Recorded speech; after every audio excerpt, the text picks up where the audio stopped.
বেশি একটু জায়গা এরপরে লোক বেশি ফুল লোক না হইলে এটা এরা তা না 100 টাকা দিয়ে সেটা মানুষ ভালো করে 1 কিলোমিটার হয়ে যায় না লেগে যাইব না এটা দিয়ে মানুষ অন্য সব জায়গার মাঝে মানুষ আরও কম ভাড়া দিয়ে যাইতে পারে যেমন ডুমপুর আছে ছবিমুড়া আছে কিন্তু চাকমাঘাট আইলে ভাড়াটা বেশি এরপরে দুজন আইলে ফুল ভাড়া দিয়ে এসে যেমন লাগে 1 কিলোমিটার গিয়ে এসে আবার ঘুরাই পড়ে যায়।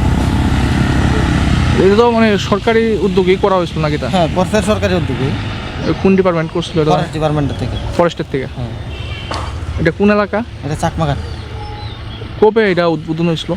উদ্বোধন হয়েছে 3 বছরের মতন হয়েছে 2 বছর ধরে বন্ধ তারার দরকার লাগলে তারা আয়ে ঘুরে এরপর আর আয়ে না মানে ফরেস্ট ডিপার্টমেন্টের থেকে আর নাইলে ঘুরে না। এই তো এখানে দেখা যাচ্ছে যে বোট টোট ওইগুলো একদম নষ্ট হইতেছে পয়রা।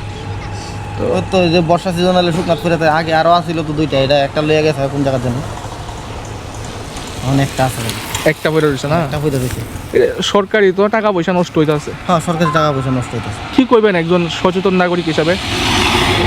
সরকারের যেহেতু এটা এতগুলা টাকা নষ্ট করে বানাই দিছে এটা তো সবসময় চলানোর দরকার ছিল কিন্তু হেরা আয়ে না ঠিক এটা চলাইতো সিজনে আইলে মধ্যে মধ্যে আয়ে হেরা অফিসের লোক ঘুরলে আয়ে নাইলে আয়ে না আর মানুষ আইলে তো 8 জন 9 জন না হইলে এটা চলে না।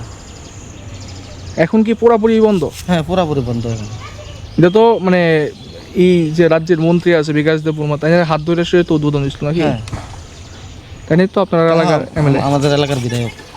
তো তাইনের এই ক্ষেত্রে কোনো ভূমিকা আসেনি? কেন তো এটার বিষয়ে কিছু কই না।